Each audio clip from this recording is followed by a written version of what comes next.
En fait, le paresseux est lent dans ses déplacements, environ 20 fois plus lent qu'un être humain.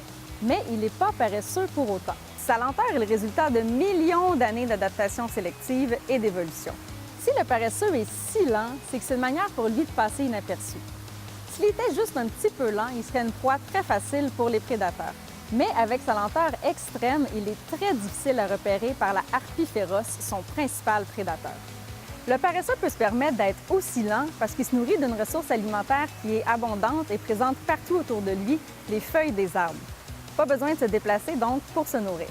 Le paresseux peut même rester plus d'1 an dans le même arbre, en autant qu'il y ait assez de feuilles pour le nourrir. C'est quand il descend de son arbre que le paresseux devient très vulnérable. Il doit descendre de son arbre pour aller faire ses besoins. Mais heureusement, grâce à son métabolisme très lent, le paresseux fait ses besoins seulement une fois par semaine. Bref, le paresseux est ni paresseux ni nonchalant, mais plutôt très bien adapté à sa vie dans la cime des arbres. Alors pourquoi pas s'en inspirer un petit peu pour ralentir le rythme de nos vies? Parce qu'après tout, la lenteur du paresseux, c'est sa force.